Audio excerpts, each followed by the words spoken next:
ಇದು ಬಂದು 90 ಡೇಸಿನ ಜೋಳ, ತುಂಬ ಎಳೆದಲ್ಲ, ಬಲ್ತಿರೋದು ಅಲ್ಲ, ಈ ಥರದ ಜೋಳನೇ ಹೊಡಿಯೋದು. ಶೈಲಜಿಗೆ ಅದೇ ಬಂದು ಓಕೆ, ಹಾಲ್ಗಳೇ ತಂದು ಹೊಡಿಯೋದು. ಬೆಲ್ಲ ನೋಡ್ತಿರ್ಬೋದು ನೀವು, ಆರ್ಗ್ಯಾನಿಕ್ ಬೆಲ್ಲ, ಇದೇ ಬೆಲ್ಲ ನಾವು ಯೂಸ್ ಮಾಡೋದು. ಶೈಲಜು ಒಂದ್ಸರಿ ಬಂದಿಲ್ಲಿ ತಗೊಂಡೋದ್ರೆ, ಈಗ ಒಂದ್ಸರಿ ಕಾಂಟ್ಯಾಕ್ಟ್ ನಂಬರ್ ಸಿಕ್ಕಿರುತ್ತೆ, ತೊಗೊಂಡು ಹೋಗ್ತಾರೆ, ತೊಗೊಂಡೋಗಿ ಮತ್ತು ಅವ್ರಿಗೆ ಪರಿಚಯ ಇರೋರಿಗೆ ಹೇಳಿ ಫೋನ್ ಮಾಡಿಸ್ತಾರೆ. ಸುತ್ತಮುತ್ತ ಜನ ಎಲ್ಲ ಬಂದು ಇಲ್ಲೇ ನಿಯರೆಸ್ಟ್ ಇರೋರಿಗೆಲ್ಲ ಸ್ವಲ್ಪ ಯೂಸ್ಫುಲ್ ಆಯಿತು. ಮೇಡಮ್, ಈಗ ಸೈಲೇಜ್ ನಾವು ತೊಗೊಬೇಕು ಅಂತಂದರೆ ಈಗ ಇಮಿಡಿಯೇಟ್ ಕಾಲ್ ಮಾಡಿದ್ರೆ ಸಿಗುತ್ತಾ, ಅಥವಾ ಒಂದು ವಾರ, ಒಂದು 10 ಡೇಸ್ ಅಂತ ಏನಾದ್ರು ಬುಕ್ ಮಾಡ್ಕೊಬೇಕಾ? 1 ಡೇ ಮುಂಚೆ ತಿಳಿಸ್ಬಿಟ್ರೆ ಸಾಕು. ಮೇಡಮ್, ನಿಮ್ಮಲ್ಲಿ ಸೈಲೇಜ್ ವರ್ಷ ಪೂರ್ತಿ ಸಿಗುತ್ತಾ? ಹೌದು, ವರ್ಷ ಪೂರ್ತಿ ಸಿಗುತ್ತೆ. ಮಳೆಗಾಲ ಅಂತಿಲ್ಲ, ಬೇಸಿಗೆಗಾಲ ಅಂತಿಲ್ಲ, ಎಲ್ಲ ಟೈಮಲ್ಲೂ ಸಿಗುತ್ತೆ. ಜೋಳ ಬಂದು ಹಾಲ್ಗಳಿಟ್ಟು ಹೊಡಿಯೋದಲ್ವಾ, ಶೈಲಜ್ಜಾಗಿ ಹಾಕ್ದಾಗವರಿಗೆ ಹಸು ಮೈಕಟ್ಟೆಲ್ಲ ಚೆನ್ನಾಗಿ ಬರೋದು, ಹಸು ಹಾಲು ಇಳುವರಿ ಚೆನ್ನಾಗಿ ಬರೋದು, ಡಿಗ್ರಿ ಫ್ಯಾಟ್ಸ್ ಎಲ್ಲ ಒಂದೇ ಸಮವಾಗಿ ಬರೋದು, ಈ ಥರ ಇರುತ್ತೆ. ಮೂಟೆ ನೋಡ್ತಿರ್ಬೋದು ನೀವು, ಇದು 4 ಟನ್ ಕೆಪಾಸಿಟಿ ಪ್ರೆಸ್ ಆಗಿರೋದು ನೋಡ್ರಿ. ತುಮಕೂರು ಹೋಗಿದೆ, Kadur, Chikmagalur, Tarikere, Ajjampura, Shivani, Channagiri, all over Karnataka almost ಕೊಡ್ತಾ ಇದ್ದೀವಿ. ನಮ್ಮ ಕೈಯಲ್ಲಿ ಎಷ್ಟು ದೂರಕ್ಕೆ ತಲುಪ್ಸೋಕ್ಕಾಗತ್ತೆ ಅಷ್ಟು ದೂರದವರೆಗೂ ತಲುಪಿಸ್ತಿದ್ದೀವಿ. 1 ರಿಂದ 10 ಟನ್ವರೆಗೂ ಬೇಕಾದರೂ ಕೊಡ್ತೀವಿ. ನಾವು ಮಾಡೋ ಶೈಲೇಜ್ ಬಂದು ಹೈಜೆನಿಕ್ ಆಗಿರುತ್ತೆ, ಆರ್ಗ್ಯಾನಿಕ್ ಶೈಲೇಜ್ ಕೂಡ. ನನ್ನ ಹೆಸರು ಸೌಮ್ಯ ಅಂತ, ಭದ್ರಾವತಿ ಕೇಶ್ ನಗರ ಅಂತ ನಮ್ಮ ಊರ ಹೆಸರು. ನಾವೊಂದು ಸಣ್ಣದಾಗಿ ಫ್ಯಾಕ್ಟ್ರಿ ಸ್ಟಾರ್ಟ್ ಮಾಡ್ಕೊಂಡಿದ್ದೀನಿ, ಶೈಲೇಜ್ ಕೃಷಿಕಾ ಶೈಲೇಜ್ ಫ್ಯಾಕ್ಟ್ರಿ ಅಂತ. ಸುಮಾರು ಎಷ್ಟು ವರ್ಷ ಆಯಿತು ಮೇಡಮ್ ಇದು ಸೈಲೇಜ್ ಫ್ಯಾಕ್ಟ್ರಿ ಮಾಡಿ? ನೀವು ಇಯರ್ ಮೇಲಾಯಿತು ಸರ್, 1 ಇಯರ್ ಮೇಲಾಯಿತು ಸ್ಟಾರ್ಟ್ ಮಾಡಿ. ಚೆನ್ನಾಗಿದೆ, ಚೆನ್ನಾಗಿ ನಡೀತಾ ಇದೆ. ಮತ್ತು ಸುತ್ತಮುತ್ತ ಜನ ಎಲ್ಲ ಬಂದು ಇಲ್ಲೇ ನಿಯರೆಸ್ಟ್ ಇರೋರಿಗೆಲ್ಲ ಸ್ವಲ್ಪ ಯೂಸ್ಫುಲ್ ಆಯ್ತು ಮಾಡಿದ್ರಿಂದ. ಇಲ್ಲೇ ನಿಯರೆಸ್ಟ್ ಇರೋರು ಬಂದು ತಗೊಂಡೋಗ್ತಾರೆ, ದೂರ ಇರೋರು ಬಂದು ಫೋನ್ ಮಾಡಿ ಹೇಳ್ತಾರೆ, ನಮಗೆ ಟ್ರಾನ್ಸ್ಪೋರ್ಟು ನೀವೇ ಸೇರಿಸಿ ಮಾಡಿಕೊಡಿ ಅಂತೇಳಿ. ಮಾಡಿಕೊಡ್ತೀವಿ, ಟ್ರಾನ್ಸ್ಪೋರ್ಟು ಸೇರಿಸಿ ಮಾಡಿಕೊಡ್ತೀವಿ. ಎಕ್ಸ್ಟ್ರಾ ಆಗುತ್ತೆ ಅದಕ್ಕೆ ಟ್ರಾನ್ಸ್ಪೋರ್ಟಿಗೆ. ಸೈಲೇಜ್ನೇ ಮಾಡಬೇಕು ಅಂತ ನೀವೇನಿಗೆ ಬಂದ್ರಿ? ಶೈಲಜೆ ಮಾಡ್ಬೇಕಂದ್ರೆ ಶೈಲಜಿಂದ ಬಂದು ಟಚ್ ಇತ್ತು ನಮ್ಮ ಮನೆಯವರಿಗೆ. ನಮ್ಮ ಮನೇಲಿ ಹಸು ಇರೋದಕ್ಕೆ ನಾವು ತೊಗೊಂಬಂದು ಹಾಕ್ತಿದ್ವಿ, ಮಾಡೋ ವಿಧಾನವೂ ಗೊತ್ತಿತ್ತು. ಮಿಷಿನ್ ಎಲ್ಲ ಇರಲಿಲ್ಲ ಅಷ್ಟೇ, ಮಾಡೋ ವಿಧಾನವೂ ಗೊತ್ತಿತ್ತು, ನೋಡಿದ್ವಿ. ಮತ್ತು ನಮ್ಮ ಮನೇಲಿ ಬಂದು ತೊಗೊಂಬಂದು ಯೂಸ್ ಮಾಡ್ತಾಯಿದ್ವಿ. ಅವಾಗ ನನಗೆ ಬಂದು ಹೊರ್ಗಡೆ ಎಲ್ಲೂ ಕೆಲ್ಸಕ್ಕೆ ಹೋಗೋಕ್ಕೆ ಅಂದರೆ ಮಕ್ಕಳು ಸಣ್ಣವರಿದ್ದರು, ಎಲ್ಲೂ ಹೊರಗೆ ಕೆಲ್ಸಕ್ಕೆ ಹೋಗೋಕ್ಕೆ ಅಷ್ಟಾಗಿ ಆಗಿಲ್ಲ. ಹೋಗೋಕ್ಕೆ ಮಕ್ಕಳು ನೋಡ್ಕೊಬೇಕು, ಮನೆ ಮೇಂಟೆನೆನ್ಸ್ ಆಗಬೇಕೆಲ್ಲ ಆಗಬೇಕಲ್ಲ, ಹಾಗಾಗಿ ಹೋಗೋಕ್ಕಾಗಿರಲಿಲ್ಲ, ಮನೇಲೇ ಇರ್ತಿದ್ದೆ. ಆವಾಗ ಬಂದು ಜಸ್ಟ್ ಅದೊಂದು ಪ್ಲ್ಯಾನು, ಮನೆಯವ್ರ ಹತ್ರ ಡಿಸ್ಕಸ್ ಮಾಡ್ಕೊಂಡಿದ್ದು, ಹಿಂಗೆ ಮಾಡ್ಬೋದಲ್ಲ, ನಾವೇ ಮಾಡ್ಬೋದಲ್ಲ ಅಂತ ಹೇಳ್ಬಿಟ್ಟು. ಸೊ ಅವರು ಓಡಾಡಿದ್ರು, ನೋಡೋಣ ಅಂತ ಮಿಷಿನ್ ಎಲ್ಲ ನೋಡಿದ್ವಿ, ಮಾಡ್ಕೊಂಡ್ವಿ. ಆ ಥರ ಮಾಡಿದ್ದು ಮಿಷಿನ್ ಇದು. ನನಗೆ ಬಂದು ಹೊರಗೂ ಕೆಲಸ ಮಾಡೋಕ್ಕೆ ಆಗೋದಿಲ್ಲ, ಮಕ್ಕಳು ಸ್ವಲ್ಪ ದೊಡ್ಡವರಾಗೋವರೆಗೂ ಆಗಲ್ಲ ಅನ್ನೋ ಇದಕ್ಕೆ ಮಾಡ್ಕೊಂಡಿದ್ದು. ಇವಾಗ ಬಂದು ನಮ್ಮೂರಲ್ಲೇ ಹಾಕ್ಕೊಂಡಿರೋದು ನಾವು ಮಿಷಿನ್ನು. ಇಲ್ಲೇ ಮಾಡ್ಕೊತೀವಿ. ಮಾರ್ನಿಂಗ್ ಬರ್ತೀನಿ, ನನ್ನ ಮಕ್ಳದ್ದು ರೆಡಿ ಗಿಡಿ ಎಲ್ಲ ಮಾಡ್ತೀನಿ, ಸ್ಕೂಲಿಗೆ ಕಳಿಸ್ತೀನಿ, ಬರ್ತೀನಿ, ಇಲ್ಲಿ ಮಿಷಿನ್ ಹತ್ರ ಬರ್ತೀನಿ, ಇದು ಮುಗಿಸಿ ಸಂಜೆ ಅವ್ರು ಬರೋಷ್ಟ್ರಲ್ಲಿ ಮತ್ತೆ ರಿಟರ್ನ್ ಹೋಗ್ತೀನಿ, ಮಕ್ಳ ಜೊತೆ ಇರ್ತೀನಿ. ಆ ಥರ ಆಗ್ತಿದೆ. ಮತ್ತು ಇಲ್ಲಿ ಬಂದು ಒಬ್ಬರೇ ಎಲ್ಲ ಮಾಡೋಕ್ಕೆಲ್ಲ ಆಗೋದಿಲ್ಲ. ನಾವು ಒಂದು ಲೇಡೀಸು, ಒಂದು 4 to 5 ಮೆಂಬರ್ಸ್ ಲೇಡೀಸ್ ನನ್ನ ಬಿಟ್ಟು ಇರ್ತಾರೆ. ಒಬ್ಬರು ಅಥವಾ ಇಬ್ಬರು ಜೆಂಟ್ಸು. ಜೋಳ ಎಲ್ಲ ಎತ್ತಾಡಲಿಕ್ಕೆ ಸ್ವಲ್ಪ ಇದಲ್ವಾ, ಒಬ್ಬರಿಂದ ಇಬ್ಬರು ಜೆಂಟ್ಸ್ ಇರ್ತಾರೆ, 4 to 5 ಮೆಂಬರ್ಸ್ ಲೇಡೀಸ್ ಇರ್ತಾರೆ. ಡೈಲಿ ಕೆಲಸ ಕೊಡ್ತೀವಿ ಅವರಿಗೆ. ಈಗ ನೀವು ಹೈನುಗಾರಿಕೆ ಮಾಡ್ತಿದ್ರಿ, ನಿಮ್ಮ ಮನೇಲೆ ಬೇರೆ ಕಡೆಯಿಂದ ತರಿಸಾಕ್ತಿದ್ರಿ ಅಂತ ಹೇಳಿದ್ರಿ. ಎಷ್ಟು ಹಸುಗಳಿದ್ವು, ಮತ್ತು ನೀವು ಹೊರಗಡೆಯಿಂದ ತರೋ ಸೈಲೇಜ್ಗೂ ನೀವು ಮಾಡೋ ಸೈಲೇಜ್ಗೂ ಯಾವ ರೀತಿ ಡಿಫ್ರೆನ್ಸ್ ನೋಡ್ತಿದ್ದೀರಾ? 2 ಹಸು ಇದ್ದಿದ್ದು ಹೊರ್ಗಡೆಯಿಂದ ತರೋದಕ್ಕೂ ನಾವು ಮಾಡೋದಕ್ಕೂ ಡಿಫ್ರೆನ್ಸ್ ಅಂತ ಹೇಳಿದ್ರೆ, ಈಗ ನಾವು ಮಾಡೋದು ಬಂದು ಆರ್ಗ್ಯಾನಿಕ್ಕಾಗೇ ಮಾಡ್ತಾ ಇರೋದು. ಮೇಯ್ನ್ ಥಿಂಕ್ ಬಂದು ಆರ್ಗ್ಯಾನಿಕ್ಕಾಗೇ ಮಾಡ್ತಾಯಿದ್ದೀವಿ, ಆರ್ಗ್ಯಾನಿಕ್ ಶೈಲಜ್. ಓಕೆನಾ? ಈ ಬೆಲ್ಲ ಎಲ್ಲ ಬಂದುಬಿಟ್ಟು ಈ ನಾರ್ಮಲಿ ಬೆಲ್ಲ ಸಿಗುತ್ತಲ್ಲ, ಅದೆಲ್ಲ ಯೂಸ್ ಮಾಡಲ್ಲ, ಆರ್ಗ್ಯಾನಿಕ್ ಬೆಲ್ಲನೇ ಯೂಸ್ ಮಾಡೋದು. ನಿಯರೆಸ್ಟಲ್ಲೇ ಸಿಗತ್ತೆ ನಮಗಿಲ್ಲೇ, ಅಲ್ಲಿಂದನೇ ತೊಗೊಂಬರ್ತೀವಿ, ಬಲ್ಕಾಗಿ ತರ್ತೀವಿ, ತಂದು ಸ್ಟೋರ್ ಮಾಡ್ಕೊತೀವಿ, ಯೂಸ್ ಮಾಡ್ತೀವಿ. ಆ ಥರ ಬಂದು ಕ್ವಾಲಿಟಿ ಅಂದರೆ ಹೊರಗಿಂದ ತರುವಾಗೆಲ್ಲ ಏನಂದರೆ, ಕೆಲವೊಂದು ಟೈಮಲ್ಲಿ ಒಂದು ಸ್ವಲ್ಪನ ತಿನ್ನೋದು, ಇನ್ನೊಂದು ಸ್ವಲ್ಪ ಬಿಡೋದು, ಈ ಥರ ಎಲ್ಲ ಐತಿ. ಇವಾಗ ನಾವೇ ಮಾಡ್ಕೊತಿದ್ವಿ, ನಮಗೆ ಯಾವ ಥರ ಬೇಕು, ನಮ್ಮ ಹಸು ಯಾವ ಥರ ತಿನ್ನತ್ತೆ ಅಂತ ನಮಗೂ ಗೊತ್ತಾಗತ್ತೆ. ಈಗ ಹಸು ತಿನ್ನೋದಕ್ಕೆ ತಕ್ಕನಾಗೆ ನಾವು ಮಾಡ್ಕೊತಿರ್ತೀವಿ, ಚೆನ್ನಾಗಿ ತಿನ್ನತ್ತೆ.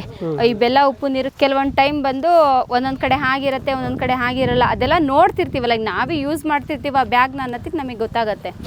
ಅದಕ್ಕೆ ತಕ್ಕನಾಗೆ ಮಾಡ್ಕೊತೀವಿ, ಚೆನ್ನಾಗಿ ತಿನ್ನತ್ತೆ. ಮತ್ತು ಹಸುಗಳು ನೀವು ಶೈಲಜ್ ಹಾಕೋದ್ರಿಂದ ಬಂದು ಹಸು ಮೈಕಟ್ಟು ಚೆನ್ನಾಗಾಗತ್ತೆ, ಹಾಲು ಇಳುವರಿ ಚೆನ್ನಾಗಿ ಬರುತ್ತೆ. ಮತ್ತು ಈಗ ಡೈರಿಗೆ ಹಾಲು ಹಾಕ್ತಿರ್ತೀರ, ಡಿಗ್ರಿ ಫ್ಯಾಟ್ ಎಲ್ಲ ಏರುಪೇರು ಇರುತ್ತೆ. ಈ ಶೈಲಜನ್ನು ಬಂದು ನೀವು ಮೇಂಟೈನ್ ಮಾಡೋದ್ರಿಂದ, ಹಾಕೋದ್ರಿಂದ ಅದೆಲ್ಲ ಒಂದು ಸಮತೋಲನವಾಗಿ ಬರುತ್ತೆ, ಒಂದೇ ಇದ್ರಲ್ಲಿ ಬರುತ್ತೆ. ಒಂದು ಸರಿ ಓವರ್ ಆಗೋದು, ಒಂದು ಸರಿ ಲೋ ಆಗೋದು, ಈ ಥರ ಎಲ್ಲ ಆಗಲ್ಲ. ಮತ್ತು ಹಸುದ ಹೆಲ್ತ್ ಕೂಡ ಚೆನ್ನಾಗಿರುತ್ತೆ. ಈಗ ನೀವು ಶುರು ಮಾಡಬೇಕು ಅಂದ್ಕೊಂಡ್ರಿ, ಶುರು ಮಾಡಿದ್ರಿ. ಸ್ಟಾರ್ಟಿಂಗ್ ಎಷ್ಟು ಟನ್ನಿಂದ ಶುರು ಮಾಡಿದ್ರಿ ನೀವು? ಸ್ಟಾರ್ಟಿಂಗ್ ಬಂದು 2 ಟನ್ ತರಿಸಿ ಹೊಡೆದಿದ್ದೀವಿ ಸ್ಟಾರ್ಟಿಂಗು. ಯಾಕಂದರೆ ನಮಗೆ ಇದು ಸುತ್ತಮುತ್ತ ತಗೊಳ್ಳೋರು ಎಷ್ಟು ಜನ ಇರ್ತಾರೆ, ಬರ್ತಾರೆ, ಎಷ್ಟು ಸೇಲ್ ಆಗುತ್ತೆ ಅನ್ನೋದೆಲ್ಲ ಟಚ್ ಇರಲಿಲ್ಲ.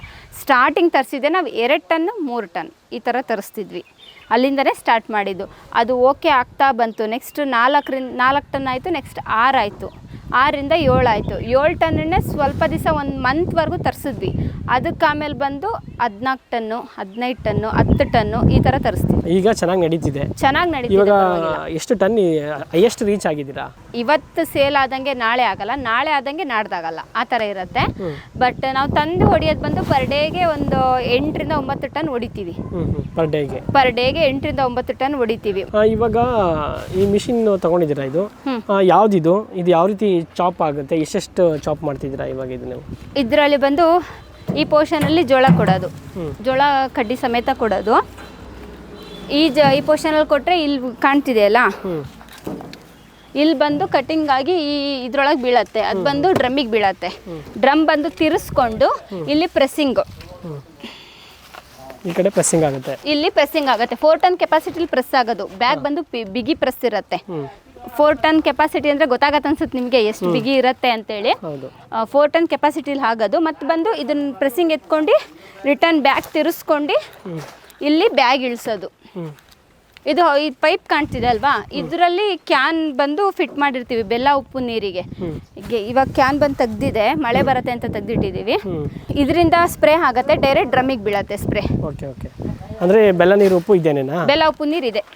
ನಾವು ನಾರ್ಮಲಿ ಮಾಡೋದೇ 5 mm ಕಟ್ಟಿಂಗು. ಯಾರಾದರೂ ಇಲ್ಲ ನಮಗೆ 13 mm ಕಟ್ಟಿಂಗ್ ಬೇಕು ಅಂತ ಹೇಳಿದ್ರೆ ಮಾಡಿಕೊಡ್ತೀವಿ. ಇಲ್ಲ ಅಂದರೆ ನಾರ್ಮಲಿ 5 mm ಮಾಡೋದು. ಜೋಳದ ಕಟ್ಟಿಂಗ್ ನೋಡ್ರಿ, 5 mm ಕಟ್ಟಿಂಗು. ಇದು ಹಸು, ಕುರಿ, ಮೇಕೆ, ಎಮ್ಮೆ, ಎತ್ತು ಎಲ್ಲದಕ್ಕೂ ಕೊಡ್ತಾರೆ.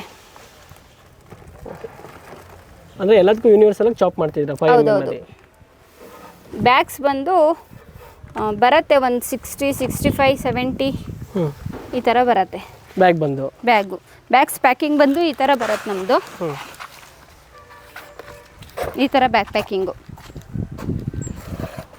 ಈ ಥರ ಬ್ಯಾಗ್ ಪ್ಯಾಕಿಂಗ್ ಮಾಡೋಕ್ಕೆ ಏನು ಕಾರಣ ಮೇಡಮ್? ಅದು ಬಂದು ಡ್ರಮ್ಮಿಗೆ ಬಂದು ಇದೇ ಕರೆಕ್ಟ್ ಸೈಜು.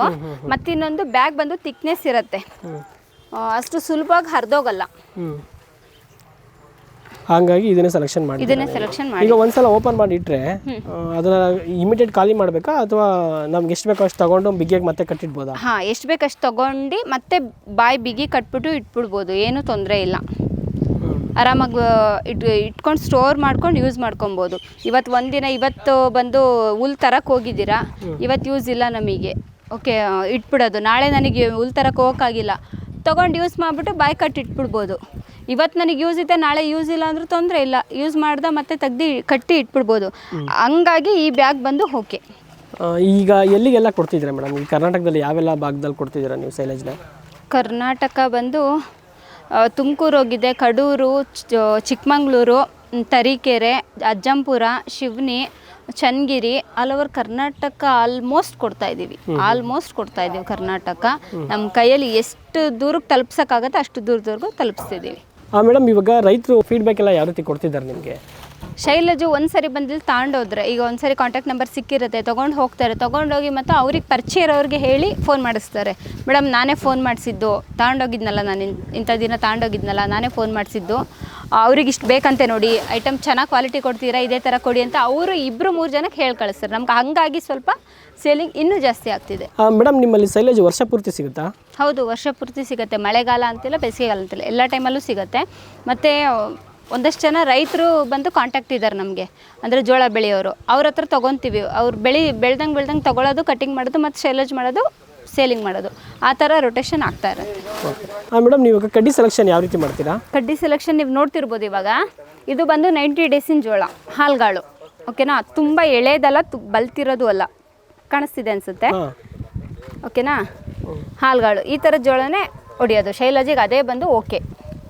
ಇದಕ್ಕಿಂತ ಎಳೆದು ಹಾಕಿದ್ರೂ ಚೆನ್ನಾಗಿ ಬರಲ್ಲ, ಇದಕ್ಕಿಂತ ಬಲ್ತಿರೋದು ಹಾಕಿದ್ರೂ ಚೆನ್ನಾಗಿ ಬರಲ್ಲ. ಅಂದರೆ ಇದು ಸೆಲೆಕ್ಷನ್ ಅಂತ ಹೇಳ್ತೀರಾ? ಹೌದು, ಕಾಣ್ತಿರ್ಬೋದು ನಿಮಗೆ, ಹಾಲ್ಗಳೇ ತಂದು ಹೊಡಿಯೋದು. ಶೈಲಜಿಗೆ ಬಂದು ಇದೇ ಕ್ವಾಲಿಟಿ ಕೊಡೋದು. ನೀವು ನೋಡ್ತಿರ್ಬೋದು, ಇದು ಬೆಲ್ಲ, ಉಪ್ಪು, ಮಿನರಲ್ ಮಿಕ್ಸರ್ ಹಾಕಿ ಇದು ಮಾಡಿರೋದು. ಕಾಣ್ತಿದೆ, ಕಲರ್ ಕಾಣ್ತಿರ್ಬೋದು, ಆರ್ಗ್ಯಾನಿಕ್ ಬೆಲ್ಲದ ಕಲರು. ಆರ್ಗ್ಯಾನಿಕ್ ಬೆಲ್ಲನೇ ಯೂಸ್ ಮಾಡೋದು, ಬೇರೆ ಯಾವ ಬೆಲ್ಲನೂ ಯೂಸ್ ಮಾಡಲ್ಲ. ಅದು ಬಂದು ಬೇರೆ ಬೆಲ್ಲ ಎಲ್ಲ ಯೂಸ್ ಮಾಡಿದ್ರೆ ಹಸುಗೆ ಹೊಟ್ಟೆ ಕಟ್ಟೋದು ಅದೆಲ್ಲ ಪ್ರಾಬ್ಲಮ್ಸ್ ಇರುತ್ತೆ. ಅದಕ್ಕೆ ಬೆಲ್ಲದಕ್ಕೆ ಅದೇನೇನೋ ಮಿಕ್ಸ್ ಮಾಡ್ತಾರೆ ಅಂತಾರೆ. ಇಲ್ಲಿಗೆ ಬಂದು ನಮಗೆ ನಿಯರೆಸ್ಟಲ್ಲೇ ಸಿಗುತ್ತೆ ಆರ್ಗ್ಯಾನಿಕ್ ಬೆಲ್ಲ, ಹಂಗಾಗಿ ಅದನ್ನೇ ಯೂಸ್ ಮಾಡೋದು. ಆರ್ಗ್ಯಾನಿಕ್ ಬೆಲ್ಲ ಹಾಕೋದ್ರಿಂದ ಬಂದು ಹಸುಗೆ ಐರನ್ ಕಂಟೆಂಟ್ ಸಿಗುತ್ತೆ ಹಸುಗೆ. ಮತ್ತು ಈ ಜೋಳ ಬಂದು ಹಾಲುಗಳಿಟ್ಟು ಹೊಡಿಯೋದಲ್ವಾ ನಾವು, ಅದು ಬಂದು ಶೈಲಜ್ಜಾಗಿ ಹಾಕಿದಾಗ ಅವರಿಗೆ ಹಸು ಮೈಕಟ್ಟೆಲ್ಲ ಚೆನ್ನಾಗಿ ಬರೋದು, ಹಸು ಹಾಲು ಇಳುವರಿ ಚೆನ್ನಾಗಿ ಬರೋದು, ಡಿಗ್ರಿ ಫ್ಯಾಟ್ಸ್ ಎಲ್ಲ ಒಂದೇ ಸಮವಾಗಿ ಬರೋದು, ಈ ಥರ ಇರುತ್ತೆ. ಬೆಲ್ಲ ನೋಡ್ತಿರ್ಬೋದು ನೀವು, ಆರ್ಗ್ಯಾನಿಕ್ ಬೆಲ್ಲ, ಇದೇ ಬೆಲ್ಲ ನಾವು ಯೂಸ್ ಮಾಡೋದು. ಎಷ್ಟು ಮರಳಾಗಿ ಎಷ್ಟು ಚೆನ್ನಾಗಿದೆ ಮೇಡಮ್. ಇದನ್ನ ನೀವು ಹಸುಗಳಿಗೋಸ್ಕರ ಯೂಸ್ ಮಾಡ್ತಿದ್ದೀರಾ? ಹಸುಗೂ ಇದನ್ನ, ಮನೆಗೂ ಇದನ್ನೇ ಯೂಸ್ ಮಾಡೋದು, ಹಸುಗೂ ಇದನ್ನೇ ಯೂಸ್ ಮಾಡೋದು, ಶೈಲಜಿಗೂ ಮನೆಗೂ ಇದನ್ನೇ ಯೂಸ್ ಮಾಡೋದು. ಈಗ ನಿಮ್ಮ ಮನೆ ಫ್ಯಾಮಿಲಿ ಎಲ್ಲ ಯಾವ ರೀತಿ ಸಪೋರ್ಟ್ ಮಾಡ್ತಿದ್ದಾರೆ ಈ ಕೆಲಸಕ್ಕೆ? ಫ್ಯಾಮಿಲಿಲಿ ಎಲ್ಲರೂ ಸಪೋರ್ಟ್ ಮಾಡ್ತಾರೆ ಸರ್. ನಮ್ಮ ಮನೆಯವರಿಂದ ಹಿಡಿದು ನಮ್ಮ ಅತ್ತೆ, ಮಾವ ಇಲ್ಲ, ಅತ್ತೆ, ಮನೆಯವರು ಇಬ್ಬರೇ ಇರೋದು ನಮ್ಮ ಮನೇಲಿ. ಇನ್ನು ಮಕ್ಕಳು, ಸಣ್ಣ ಮಕ್ಕಳಿದ್ದೀವಿ, ಇಬ್ಬರು ಸಪೋರ್ಟ್ ಮಾಡ್ತಾರೆ ನನಗೆ.